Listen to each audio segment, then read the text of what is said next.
ನಮ ಸೂರ್ಯಾಯ ಚಂದ್ರಾಯ ಮಂಗಳಾಯ ಬುಧಾಯ ಚ ಗುರು ಶುಕ್ರ ಶನಿಭ್ಯಶ್ಚ ರಾಹುವೇ ಕೇತುವೇ ನಮಃ.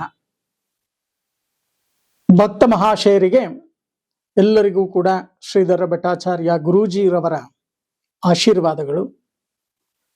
2026 ಜನವರಿಯಲ್ಲಿ ನಾವಿದ್ದೇವೆ. 2025 ಮುಗಿದೋಗಿದೆ. 2025ರಲ್ಲಿ ಮಾಸ ಭವಿಷ್ಯ ಬರಲಿಲ್ಲ ಅಂತ ಹೇಳಿ ಬಹಳಷ್ಟು ಜನ ಆಕಾಂಕ್ಷೆಗಳನ್ನ ಇಟ್ಕೊಂಡಿದ್ರಿ. ಆದರೆ ವರ್ಷ ಭವಿಷ್ಯದ ಕಡೆ ಗಮನವನ್ನ ಹರಿಸ್ಲಿಕ್ಕೋಸ್ಕರ ಮಾಸ ಭವಿಷ್ಯವನ್ನ ನಾವು ಮಾಡೋಕ್ಕಾಗಲಿಲ್ಲ. ಹಾಗಾಗಿ ಈ ಜನವರಿ ಮಾಸದಲ್ಲಿ 12 ರಾಶಿಗಳ ಗೋಚಾರ ಫಲ ಹೇಗಿದೆ, 12 ರಾಶಿಯವರ ಫಲ ಹೇಗಿದೆ ಅನ್ನೋದ್ರ ಬಗ್ಗೆ ನಾವು ಇನ್ನು ವೃಶ್ಚಿಕ ರಾಶಿ, ಈ ವೃಶ್ಚಿಕ ರಾಶಿಯವರಿಗೆ ಬಹಳಷ್ಟು ಅನುಕೂಲಗಳು ಬರ್ತಕ್ಕಂಥ ಒಂದು ಮಾಸ ಈ ಜನವರಿ ಮಾಸ. ಯಾಕೆ ಈ ಮಾತನ್ನು ನಾನು ನಿಮಗೆ ಹೇಳ್ತಾ ಇದ್ದೀನಿ ಅಂತ ಅಂದ್ರೆ, ಬಹಳಷ್ಟು ಜನಕ್ಕೆ ಜನ್ಮದಲ್ಲಿ ಶುಕ್ರನಿದ್ದಾನೆ, ನೇನು ಅನುಕೂಲಗಳು, ಧನಭಾವಕ್ಕೆ ಶುಕ್ರನ ಬರ್ತಾ ಇದ್ದಾನೆ, ಅನ್ಕೊಂಡಿರ್ತಕ್ಕಂಥ ಎಲ್ಲಾ ಕೆಲಸ ಕಾರ್ಯಗಳು ಆಗತ್ತೆ. ಆದ್ರೆ ನಿಮ್ಮ ಜಾತಕವನ್ನ ನೋಡ್ಕೊಳ್ಳಿ, ನಿಮ್ಮಲ್ಲಿ ಚಂಚಲತೆ ಅಂತಕ್ಕಂಥದ್ದು ಅಧಿಕವಿದೆ. ಫಿಲ್ಟರ್ ಇಲ್ಲ ನಿಮಗೆ, ಬಾಯಿಗೆ ಬಂದಿದ್ದನ್ನ ಮಾತಾಡ್ಬಿಡ್ತೀರ.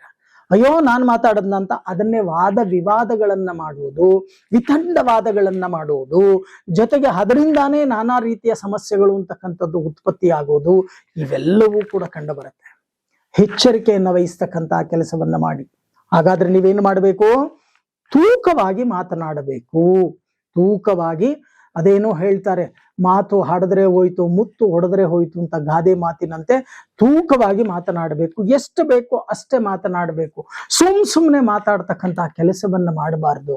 ಸುಮ್ನೆ ನೀವು ಮಾತಾಡ್ಲಿಕ್ಕೆ ಹೋದಾಗ ಏನಾಗತ್ತೆ, ನೀವು ಬಾಯ ಬಡಕಿ ಅಂತ ಏನು ಹೆಣ್ಣು ಮಕ್ಕಳಿಗೆ ಕರಿತೀವಿ ನಾವು, ತುಂಬಾ ಹೆಚ್ಚಾಗಿ ಮಾತಾಡ್ತಕ್ಕಂಥವರಿಗೆ, ಹಾಗೆ ಬಾಯಿ ಬಡಕ ಗಂಡು ಮಕ್ಕಳಾದ್ರೆ ಬಾಯಿ ಬಡಕ, ಅವನೇ ಬಾಯಿ ಬಂದಿದ್ದನ್ನು ಮಾತಾಡ್ತಾನ, ಅವನ ಮಾತು ನಂಬೇಡಿ. ನಿಮ್ಮೇಲೆ ನಂಬಿಕೆನೇ ಇರಲ್ಲ ಯಾರಿಗೂ ಸಹಿತ, ಚೆನ್ನಾಗಿರೋರ್ಗೂ ಕೂಡ ನಂಬಿಕೆ ಇರಲ್ಲ. ಆ ನಂಬಿಕೆಯನ್ನ ಕಳ್ಕೋಬೇಡಿ.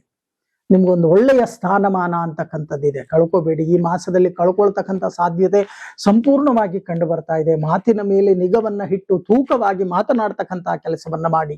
ಇನ್ನು ಯಾರ್ಯಾರು ವಿವಾಹಕ್ಕೆ ಹಂಬಲಿಸ್ತಾ ಇದ್ದೀರೋ, ವಿವಾಹ ನಿಶ್ಚಯವಾಗ್ತಕ್ಕಂಥ ಒಂದು ಶುಭ ಯೋಗ, ಭೂಮಿ ಯೋಗವನ್ನ ಅನುಭವಿಸ್ತಕ್ಕಂಥದ್ದು, ಬಹಳ ವರ್ಷಗಳಿಂದ ಕನಸು ಕಾರ್ಪಣ್ಯಗಳನ್ನ ಇಟ್ಕೊಂಡಿದ್ದೀರಾ, ಒಂದು ಕನಸನ್ನ ಕಾರ್ಪಣ್ಯಗಳನ್ನ ನೀವು ಇಟ್ಕೊಂಡಿದ್ದೀರಾ, ಅದನ್ನ ಈ ಒಂದು ಮಾಸದಲ್ಲಿ ನೆರವೇರತಕ್ಕಂಥ ಸಾಧ್ಯತೆಗಳು ಕೂಡ ಹೆಚ್ಚಾಗಿ ಕಂಡು ಬರ್ತಾ ಇದೆ. ಭೂಮಿ ಹೊಲಿದು ಬರ್ತಕ್ಕಂಥ ಸಾಧ್ಯತೆಗಳಿದೆ. ಆ ಭೂಮಿ ಹೊಲಿತಕ್ಕಂಥ ಸಮಯದಲ್ಲಿ ನೀವು ಕಣ್ಮುಚ್ಚಿ ಕೂತ್ಕೋಬೇಡಿ. ಸ್ವಲ್ಪ ಪ್ರಯತ್ನ ಪಟ್ರೆ ಸಾಕು, ಸೈಟ್ ಆಗೋಗುತ್ತೆ, ಅಥವಾ ಮನೆ ಆಗೋಗುತ್ತೆ, ಅಥವಾ ತೋಟ ಬಂದ್ಬಿಡುತ್ತೆ, ಅಥವಾ ಹೊಲ ಜಮೀನು ಇನ್ನೊಂದು ಮತ್ತೊಂದು ಬಂದ್ಬಿಡುತ್ತೆ. ಹಾಗೆ ಭೂಮಿಯನ್ನ ನಂಬಿ ಯಾರ್ಯಾರು ಬದುಕ್ತಾ ಇದ್ದೀರೋ ಅವರಿಗೆ ಬಹಳಷ್ಟು ಅನುಕೂಲಗಳಾಗ್ತಕ್ಕಂಥ ಸಾಧ್ಯತೆಗಳು ಕೂಡ ಹೆಚ್ಚಾಗಿ ಕಂಡು ಬರುತ್ತೆ ಈ ವೃಶ್ಚಿಕ ರಾಶಿಯವರಿಗೆ. ಆದ್ರೆ ಒಂದು ಏನಪ್ಪಾ ಅಂತ ಅಂದ್ರೆ, ಕೊಡುಗೈ ದಾನಿ ನೀವು, ಅಂದ್ರೆ ಎಲ್ಲದನ್ನು ದಾನ ಮಾಡ್ಬಿಡ್ತೀರಿ. ಯಾರ ಬಂದು ಕೇಳಿದ್ರೆ ಅಯ್ಯೋ ಪಾಪ ಅಂತ, ನಿಮ್ಗಿಲ್ಲ ಅಂದ್ರೂ ಕೂಡ ಅಯ್ಯೋ ನಮ್ಮ ಯಾರ ಹತ್ರನಾರು ಇಸ್ಕೊಂಡ್ರಾಯ್ತು ಬಿಡು ಅಂದ್ರೆ ನಿಮ್ಮ ಹತ್ರ ಇರ್ತಕ್ಕಂಥದ್ದನ್ನ ಕೊಟ್ಟು ಬಿಡೋದು, ನೀವು ಬೇರೆಯವ್ರ ಹತ್ರ ನೀವು ಭಿಕ್ಷೆ ಬಿಡುವುದು, ಇಂಥ ಒಂದು ಪರಿಸ್ಥಿತಿ ಆಗ್ತಕ್ಕಂಥ ಸಾಧ್ಯತೆಗಳಿದೆ. ಎಚ್ಚರಿಕೆಯನ್ನು ವಹಿಸಿ. ಇನ್ನು ಹಣಕಾಸಿನ ಪರಿಸ್ಥಿತಿ ಉತ್ತಮವಾಗಿರುತ್ತೆ, ಅನುಕೂಲಗಳು ಶತಸಿದ್ಧವಾಗುತ್ತೆ. ಆದ್ರೆ ಬಹಳಷ್ಟು ಜನ ಹೇಳ್ತಾರೆ ಪಂಚಮ ಶನಿ ಇಲ್ಲ, ಶನಿ ದೋಷ ಇದೆ, ಆಂಜನೇಯ ದೇವಸ್ಥಾನಕ್ಕೆ ಹೋಗಿ ನೀವು ಹನುಮತ್ ಚಾಲೀಸ ಪಾರಾಯಣ ಮಾಡಿ, ಆಂಜನೇಯ ಗಾಯತ್ರಿ ಪಾರಾಯಣ ಮಾಡಿ, ಕೋತಿಗಳಿಗೆ ಕಡಲೆಕಾಯಿ ಹಾಕಿ, ಬಾಳೆಹಣ್ಣು ಹಾಕಿ, ಬಹಳಷ್ಟು ಜ್ಯೋತಿಷ್ಯರು ನಿಮಗೆ ಪರಿಹಾರವನ್ನು ಹೇಳಿರಬಹುದು. ನೀವು ಹನುಮತ್ ಚಾಲೀಸ ಮಾಡ್ತಕ್ಕಂಥದ್ದು ಒಳ್ಳೆಯದಲ್ಲ ಅಂತ ನಾನು ಹೇಳಲ್ಲ, ತುಂಬಾ ಒಳಿತು ಮಾಡಿ. ಹನುಮನ್ ಚಾಲೀಸ ಪಾರಾಯಣವನ್ನ ಮಾಡಿ, ದಕ್ಷಿಣಾಭಿಮುಖವಾಗಿರ್ತಕ್ಕಂಥ ಆಂಜನೇಯನಿಗೆ ನಾಟಿ ತುಳಸಿಯನ್ನ ಹೃದಯ ಭಾಗಕ್ಕೆ ಅರ್ಪಣೆಯನ್ನ ಮಾಡ್ತಕ್ಕಂಥ ಕೆಲಸವನ್ನ ಮಾಡಿ. ಆಗ ಬಹಳಷ್ಟು ಅನುಕೂಲಗಳಾಗ್ತಕ್ಕಂಥ ಸಾಧ್ಯತೆಗಳು ಕೂಡ ಹೆಚ್ಚಾಗಿ ಕಂಡು ಬರುತ್ತೆ. ಜೊತೆಗೆ ನಿಮ್ಮ ಮನಸ್ಸಿನ ಹತೋಟಿಯನ್ನ ಕಳ್ಕೋಬೇಡಿ, ಕೋಪ ಜಾಸ್ತಿ ಮಾಡ್ಕೋಬೇಡಿ. ಕೋಪದಿಂದ ನಾನಾ ರೀತಿಯ ಸಮಸ್ಯೆಗಳು ಅಂತಕ್ಕಂಥದ್ದಾಗತ್ತೆ. ಆ ಸಮಸ್ಯೆಗಳಿಗೆ ನೀವೇ ದಾರಿ ಮಾಡಿಕೊಡಬೇಡಿ. ಜೊತೆಗೆ ಜಾಗ್ರತೆಯಿಂದ ಈ ಮಾಸವನ್ನ ಕಳಿತಕ್ಕಂಥ ಕೆಲಸವನ್ನ ಮಾಡಿ.